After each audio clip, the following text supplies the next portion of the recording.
There has to be some mistake. I handle purchases, not the account. For nearly 12 years, Denise Carter helped manage a school nutrition program serving thousands of students. Parents trusted the system, and administrators trusted the paperwork. But investigators would eventually uncover nearly $190,000 in missing public funds. And betrayal few saw coming. Then explain why district food program funds were transferred into accounts linked to you.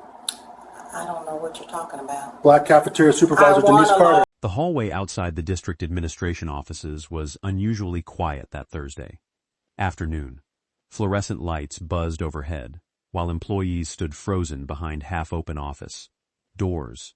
The sound of approaching footsteps echoed across the polished tile floor as investigators escorted 48-year-old Black Cafeteria Supervisor Denise Carter through the building she had worked in for more than a decade.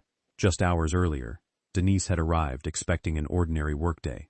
Now district employees watched in stunned silence as a woman many had known for years was led toward an unmarked government vehicle parked outside the main entrance.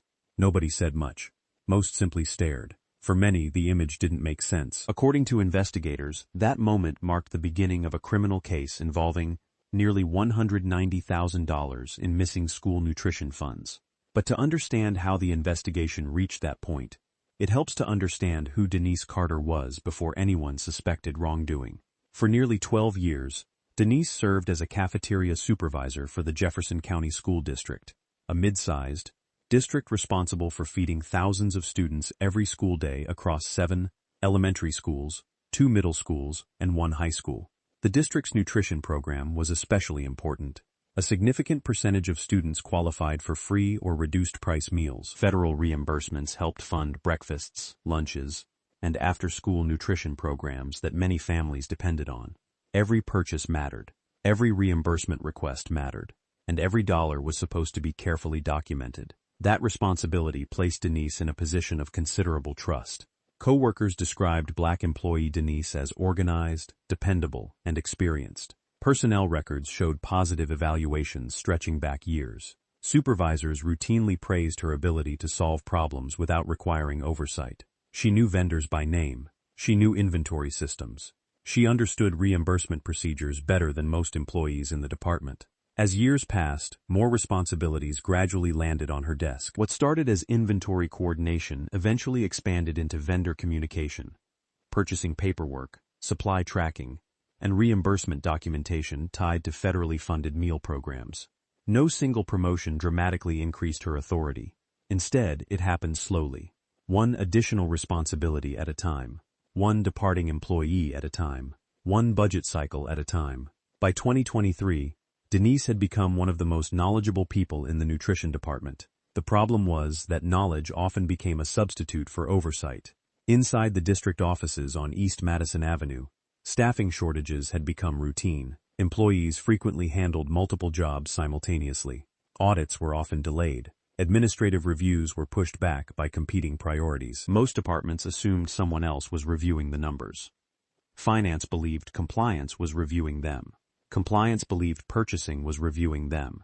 Purchasing believed finance had already approved everything. The system functioned largely because employees trusted one another, and few employees were trusted more than Denise. For years, there appeared to be no reason to question that trust. Then small discrepancies started appearing. At first, they seemed insignificant. An invoice total that didn't match a reimbursement request. A purchase order with an unusual adjustment. A receipt submitted later than expected. Nothing large enough to trigger immediate alarm. Nothing obvious enough to suggest criminal activity. Employees who noticed the inconsistencies generally assumed they were clerical mistakes. School nutrition programs generate enormous amounts of paperwork. Errors happen. Documents get misplaced. Vendors submit corrections. Nobody wanted to overreact. The concerns might have disappeared entirely if not for a routine compliance review conducted during the spring budget cycle. The audit itself wasn't unusual. Reviews like this occurred periodically to ensure reimbursement requests aligned with federal funding requirements. Auditors expected a straightforward process. Instead, they began finding transactions that required additional explanation. One reimbursement request reflected food purchases that appeared unusually high compared to inventory records. Another contained documentation that seemed incomplete. Then auditors found a transaction that appeared to have supporting paperwork missing. altogether. Individually, none of the findings proved misconduct. Together, they created questions. Questions led to more reviews. More reviews led to additional records. And additional records revealed even more inconsistencies. The atmosphere inside the finance office began to change. Employees who initially dismissed the discrepancies started revisiting older files. Spreadsheets were reopened. Invoices were compared line by line. Archived records were pulled from storage cabinets and scanned into district databases. As auditors dug deeper, they noticed something unusual. Several reimbursement requests referenced purchases that could not be immediately verified through normal vendor documentation. The numbers existed, the paperwork existed, but the underlying purchases were becoming difficult to locate. That detail immediately caught investigators' attention, because missing paperwork was one thing. Missing purchases were something entirely different. By early summer, auditors had identified multiple reimbursement requests tied to transactions that appeared inconsistent with inventory records and vendor histories. Nobody was accusing Denise of anything yet. Nobody had determined whether money had actually been stolen. But for the first time, investigators were forced to consider a possibility they had previously dismissed. Some of the purchases listed in district reimbursement records may never have happened at all. And what initially looked like a bookkeeping problem was about to become something much bigger. Because the deeper auditors looked into the records, the more they discovered that these discrepancies weren't isolated mistakes. They were beginning to form a pattern. The possibility that some purchases never occurred changed the tone of the audit almost immediately. What had started as a routine compliance review inside the Jefferson County School District was becoming something much more serious. Auditors moved from spot-checking reimbursement forms to conducting a comprehensive examination of financial records, covering nearly 3 fiscal years. Inside a small conference room on the second floor of the administration building, stacks of invoices, purchasing reports, and reimbursement files began accumulating across folding tables. The constant hum of the HVAC system mixed with the sound of printers running and keyboards clicking late into the evening. The deeper auditors looked, the more inconsistencies they found. School meal programs operate under strict documentation requirements. Every reimbursement request submitted for federal funding must be supported by accurate records. Food purchases must match inventory logs. Vendor invoices must match payment records. Quantities must align with meals served. The process is designed to create accountability, but accountability only works when the records are accurate. One of the first significant discoveries involved duplicate invoices. Auditors found multiple reimbursement submissions containing invoice numbers that appeared more than once across different reporting periods. Initially, employees assumed the duplication resulted from filing errors or software migration issues. But when investigators pulled the original vendor records, several invoice numbers had only been issued a single time. The district's records showed multiple reimbursement claims. The vendor's records did not. That discrepancy immediately raised concerns. Then came the purchase totals. Several transactions reflected food purchases significantly higher than what district inventory records suggested should have been necessary. In some cases, reported quantities exceeded what individual cafeterias could realistically store. Walk-in freezer capacities became part of the review. Storage room inventories were examined. Supply logs were compared against purchase records. The numbers were no longer making sense. Accounting staff who participated in later interviews described a growing feeling of unease. One employee remembered receiving frequent requests to expedite approvals near reporting deadlines.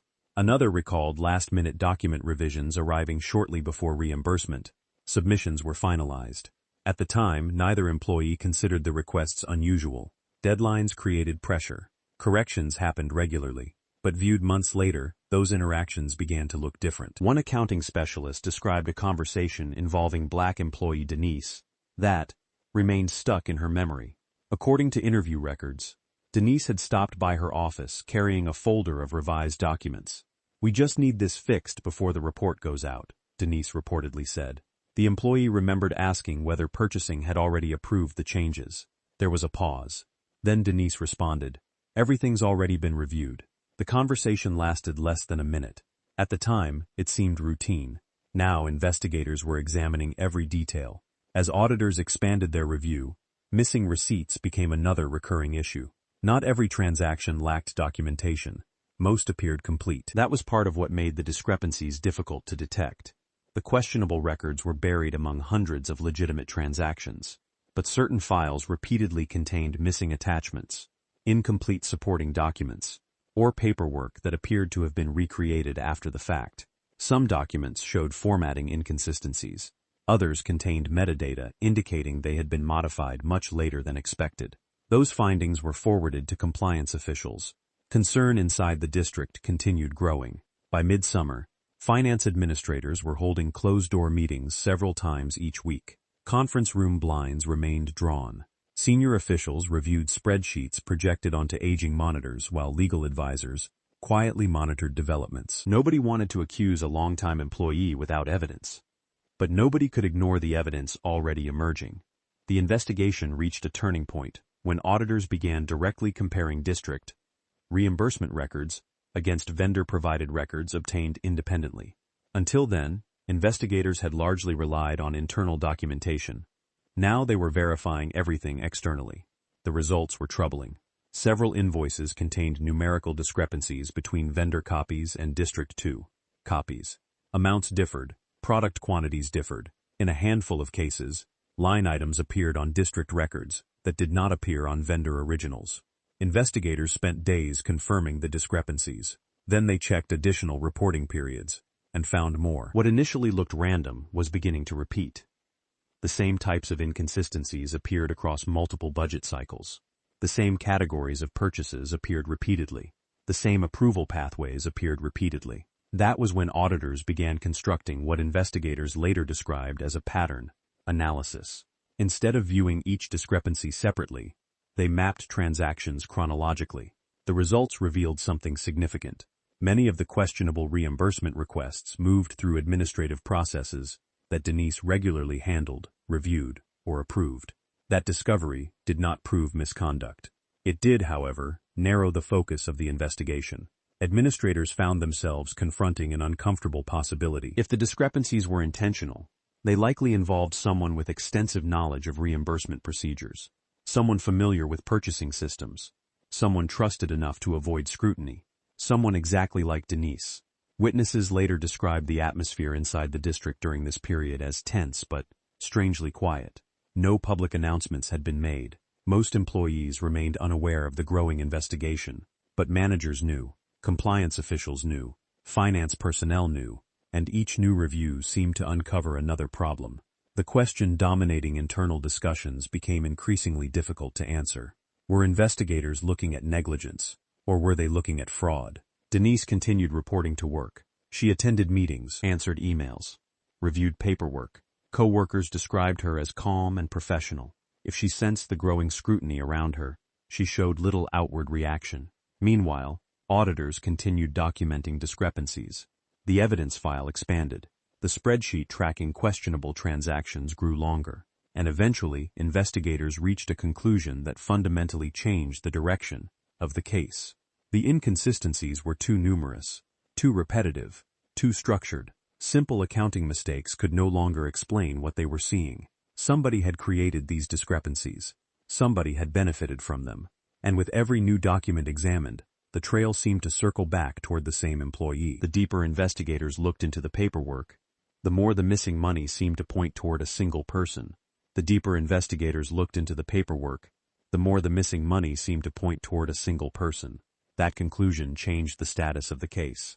What had been an internal audit was now becoming a formal financial investigation. By late summer, Jefferson County School District officials had contacted state education, compliance authorities, and requested outside assistance reviewing the nutrition program's records. Within weeks, district investigators were joined by state oversight personnel and financial crime specialists experienced in public fund fraud cases. The atmosphere inside the administration building shifted noticeably. Conference rooms, once used for routine staff meetings, became temporary evidence review centers. Banker boxes filled with invoices lined the walls. Old desktop computers were pulled from storage to access archived databases. Security badges were required for rooms that had previously remained unlocked. Investigators no longer wanted to know whether discrepancies existed. They wanted to know where the money had gone. The first challenge involved reconstructing years of activity. School nutrition funding moves through multiple layers of reimbursement, purchasing approvals, vendor payments, and accounting reviews. Individual transactions often appear routine when viewed separately. The only way to understand the full picture was to build a timeline. Investigators started with reimbursement requests. Then they matched those requests to purchase orders. Those purchase orders were compared against vendor invoices. Vendor invoices were compared against payment records. Payment records were compared against accounting databases. The process was slow. Some records existed only in paper form. Others were buried in outdated software systems. Employees spent weeks scanning documents while investigators assembled spreadsheets containing thousands of individual entries. Gradually, a pattern emerged. Certain reimbursement submissions appeared, linked to documentation that investigators increasingly believed had been altered or misrepresented. The same transactions that raised concerns during the audit continued appearing throughout the historical review. But now investigators were seeing them in context, and the context was troubling. Several reimbursement requests contained purchase totals that exceeded supporting vendor records. Other transactions reflected food purchases that could not be fully verified through inventory logs. In some cases, investigators found evidence suggesting reimbursement funds had been requested based on documentation that did not accurately reflect actual purchases.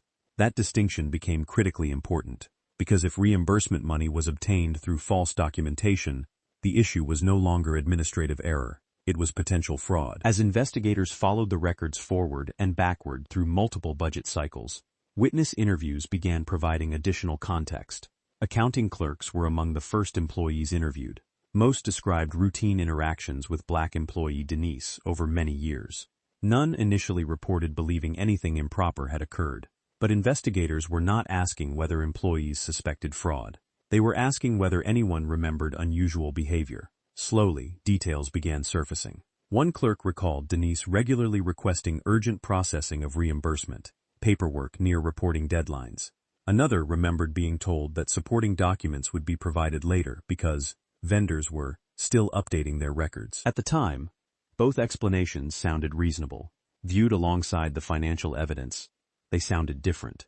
Purchasing department employees provided additional observations. Several remembered situations where documentation arrived already organized and prepared before normal review procedures occurred. Others recalled Denise showing unusual interest in specific reimbursement timelines. Again, none of those details proved wrongdoing, but they helped explain how questionable transactions moved through the system without attracting attention. Cafeteria employees offered another perspective. Many described Denise as experienced, knowledgeable, and heavily involved in administrative responsibilities. Several stated they rarely questioned her decisions because she was viewed as the person who understood the reimbursement process better than anyone else. That trust would become one of the investigation's most important findings. Not because trust caused the problem, but because trust reduced scrutiny. District administrators soon faced uncomfortable questions about their own procedures. Investigators identified multiple policy weaknesses that had quietly developed over time. Responsibilities that should have been divided among several employees had gradually become concentrated under a small number of individuals. Documentation reviews were inconsistent. Audit schedules had been delayed. Approval chains often relied on assumptions rather than verification. Perhaps most significantly, no single person had been responsible for independently validating reimbursement submissions from start to finish. Everyone reviewed part of the process. Nobody reviewed all of it. That institutional gap created opportunities, and investigators believed those opportunities had been exploited. Vendor interviews added another layer. Representatives from several food suppliers provided original invoice records directly to investigators. Those records became valuable comparison tools because they existed outside district systems. In multiple instances, vendor documentation failed to match reimbursement paperwork retained by the district. Some differences involved quantities. Others involved totals. A few involved records that vendors could not locate at all. Each discrepancy required additional review. Each review expanded the scope of the investigation. Meanwhile, financial crime specialists focused on estimating potential losses. The number changed repeatedly. At first, investigators believed the discrepancies involved only a few $1,000s. Then the estimate increased. $10,000, $30,000, $50,000. As additional records were examined, the figure continued climbing. By early autumn, Preliminary estimates suggested losses could approach $190,000. The realization stunned district officials.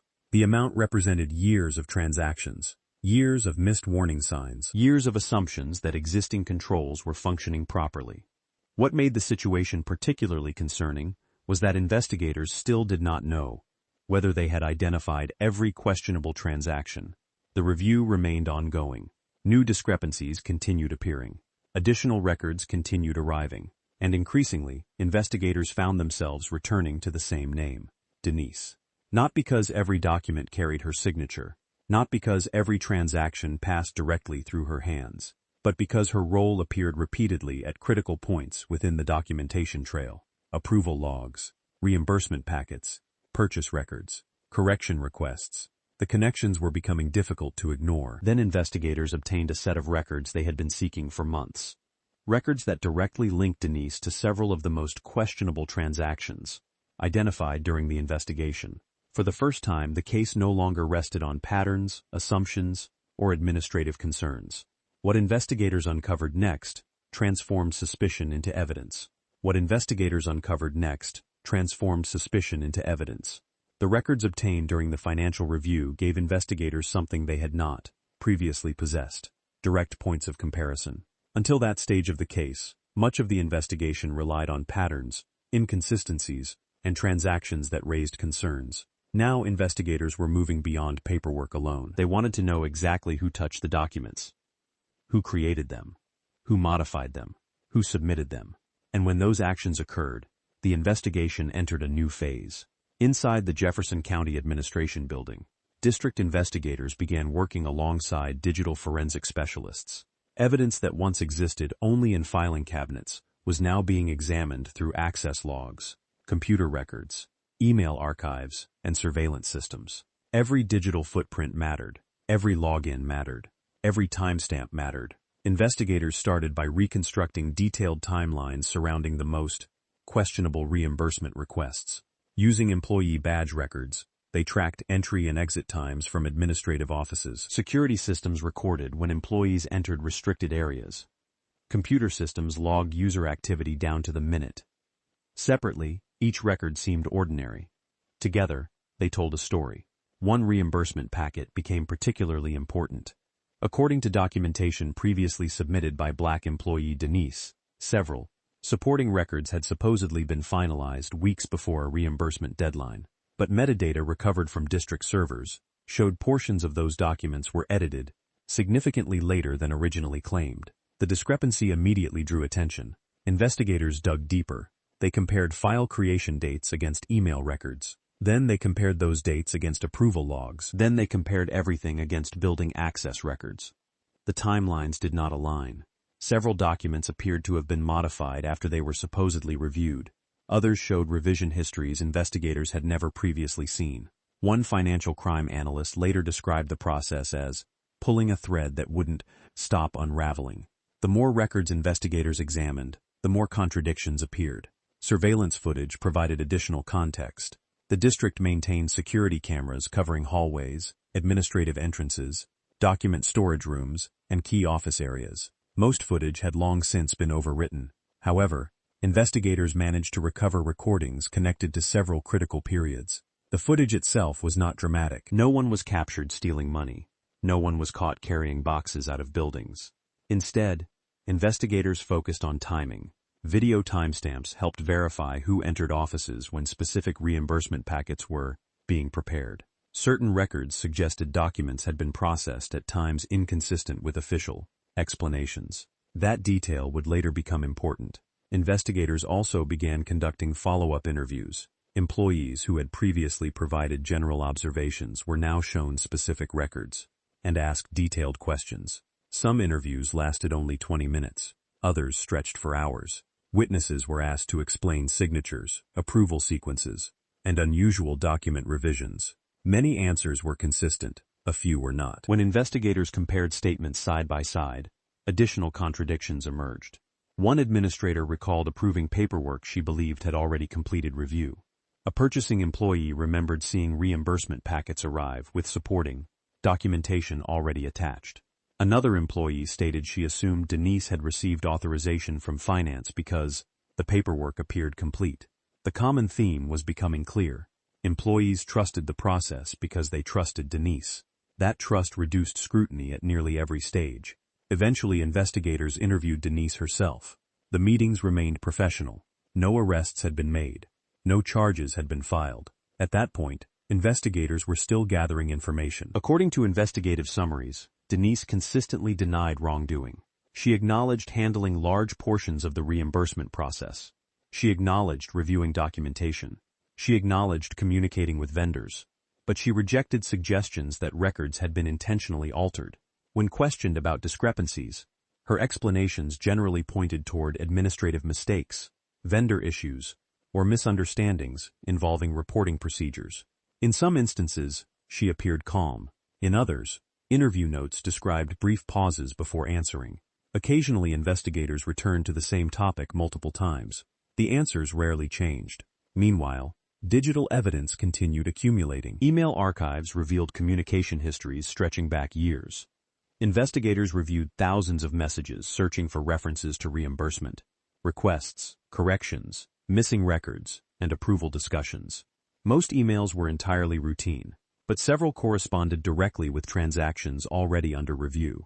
Those messages helped investigators establish who possessed specific information and when. Computer activity logs added another layer. User accounts recorded document access histories. File modification records identified which employee credentials were used to open, edit, and save key documents. Not every activity pointed toward misconduct, but the overall picture was becoming increasingly difficult to dismiss. Investigators now possessed evidence linking specific document revisions to particular user accounts. They possessed timestamps. They possessed access records. They possessed communication histories. And they possessed financial records. The case was no longer dependent on assumptions. Inside the district, pressure continued building. Rumors spread through cafeterias, administrative offices, and maintenance facilities. Employees noticed investigators coming and going. Closed-door meetings became more frequent. Senior administrators quietly prepared for the possibility that the investigation could become public. Public records requests were discussed. Media inquiries were anticipated. Crisis response plans were drafted. At the same time, prosecutors became increasingly involved. Investigators began presenting findings to attorneys responsible for evaluating potential criminal charges.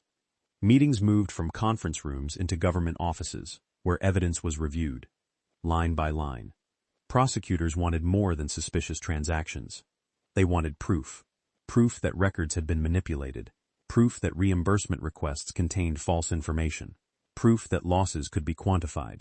Investigators spent weeks organizing their findings into a comprehensive evidence package. Financial summaries were prepared. Witness statements were cataloged. Digital records were preserved. Surveillance timelines were assembled.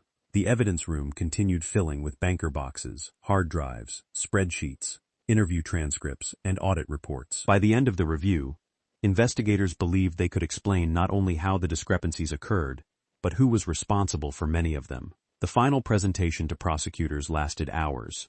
Page after page documented questionable transactions, altered records, approval pathways, and digital activity connected to the investigation. When the meeting ended, authorities reached a conclusion that would alter the course of Denise Carter's life.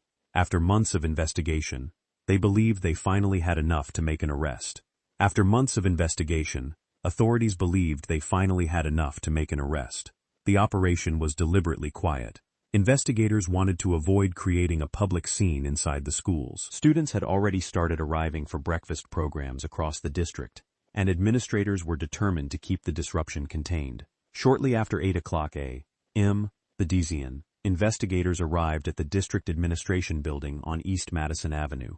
Black employee Denise Carter had reported to work as usual. Co-workers would later describe the morning as completely normal. Emails were being answered. Phones were ringing. Cafeteria inventory reports were being prepared. Then investigators asked Denise to step into a conference room. The conversation lasted only a few minutes. According to case records, Denise appeared surprised but remained composed. Witnesses described long pauses between responses as investigators explained the charges they intended to pursue. When the meeting ended, Denise was placed under arrest. Employees standing in nearby hallways watched in silence as she was escorted through the building. For many, the image was difficult to process. Some had worked beside her for more than a decade. Others had trusted her with budgets, approvals, and financial responsibilities tied directly to student meal programs. Now she was leaving the building in handcuffs. The booking process followed standard procedures. Inside the county detention facility, fluorescent lights reflected off concrete floors, while correctional officers processed paperwork. Property inventories were completed. Identification photographs were taken. Fingerprints were entered into state databases. The allegations were serious. Prosecutors formally accused Denise of embezzlement, theft of public funds, fraud-related offenses, and falsification of official records connected to the school nutrition program. The public announcement came later that afternoon. District officials released a carefully worded statement acknowledging the investigation and confirming cooperation with law enforcement authorities. By evening, local media outlets were carrying the story. Television reporters stood outside district headquarters. News websites published summaries of the allegations. Social media discussions spread rapidly throughout the community. The reaction was immediate. Parents who relied on the district's meal programs expressed frustration and disbelief. Many struggled to understand how funds intended to support student nutrition could allegedly disappear without detection. The amount drew particular attention. Investigators were now estimating losses approaching $190,000.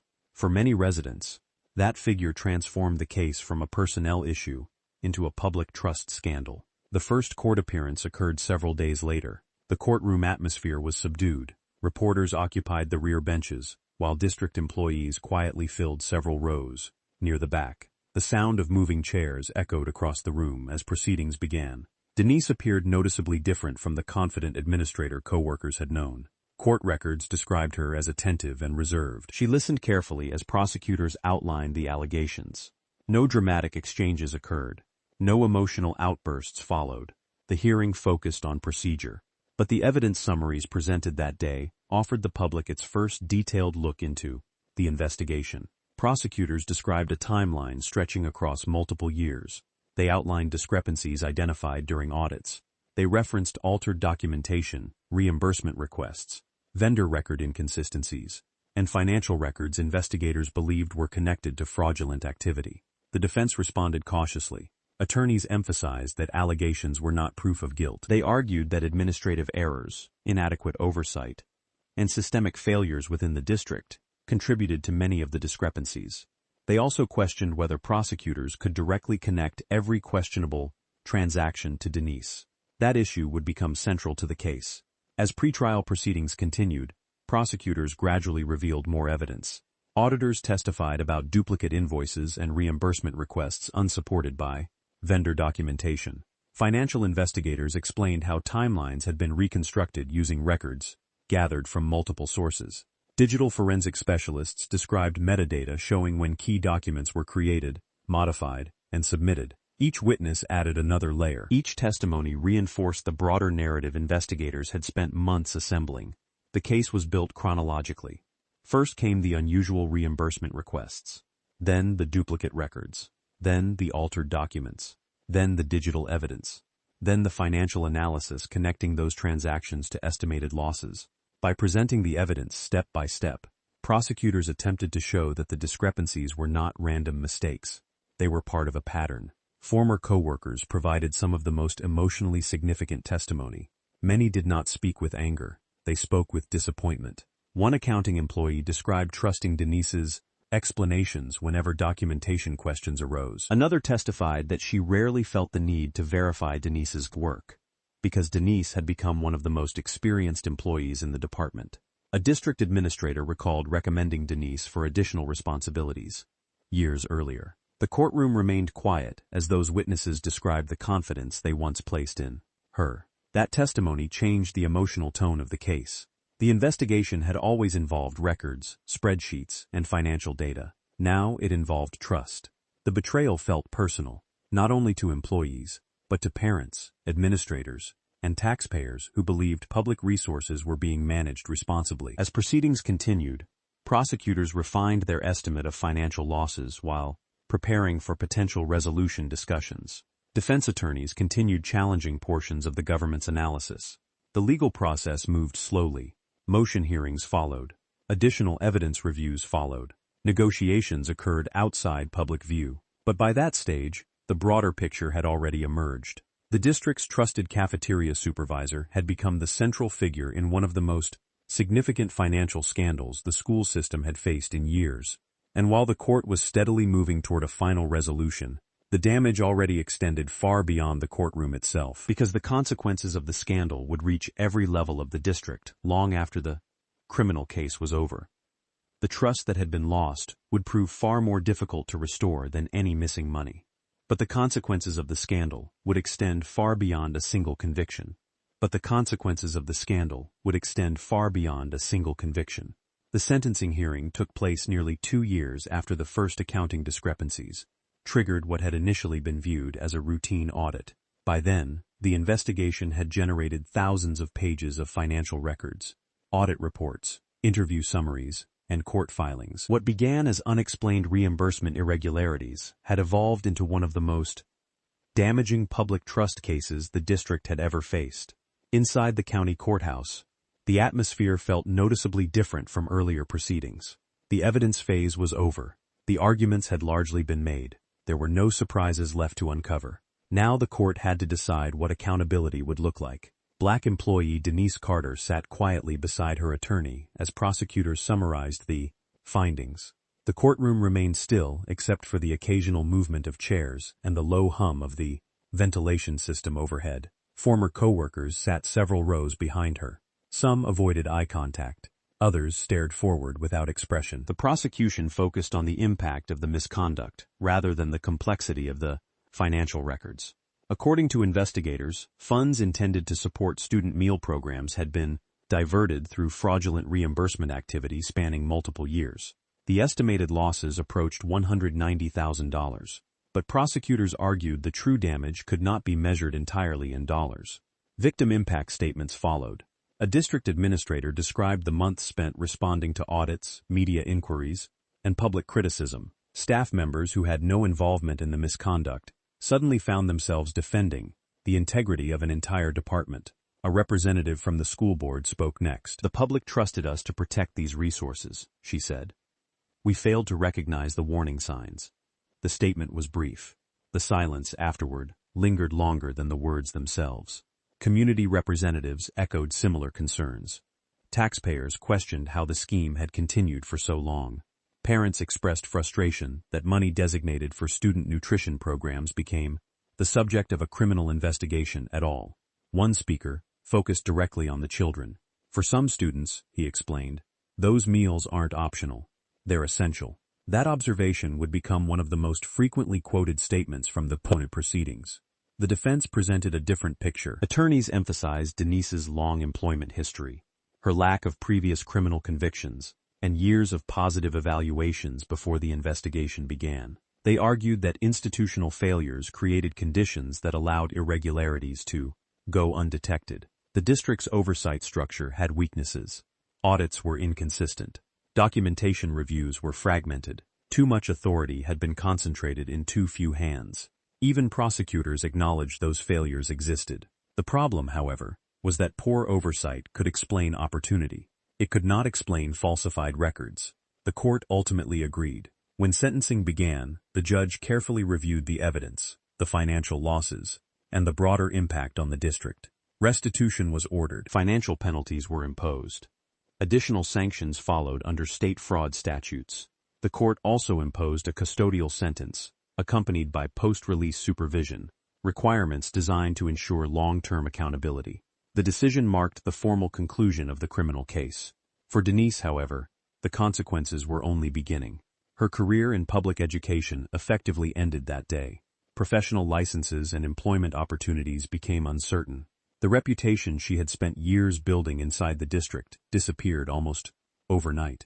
Former colleagues who once trusted her testimony now found themselves discussing her actions in audit interviews and court proceedings. Several employees later described that realization as the most difficult part of the case. Not anger, not even the missing money, the betrayal. Many remembered Denise as dependable, organized, and experienced. They had approved paperwork she submitted because they trusted her judgment. Looking back, investigators found numerous opportunities where questions might have been asked earlier, yet nobody had connected the pieces. That realization forced district leaders to confront a much larger problem. The investigation exposed weaknesses that extended far beyond a single employee. Internal reviews conducted after sentencing identified multiple failures. Audit schedules were strengthened. Independent compliance reviews became mandatory. Financial monitoring systems were upgraded to identify unusual reimbursement activity automatically. Most importantly, the district eliminated procedures that allowed one employee to control multiple stages of documentation and approval. Dual authorization requirements were implemented. Separate departments were required to verify supporting records. Compliance training became mandatory for staff handling financial documentation. Administrators described the reforms as expensive but necessary. Rebuilding public confidence would take far longer. Community meetings held in the months following sentencing often focused on the same question: how had nobody noticed sooner? The answer was uncomfortable.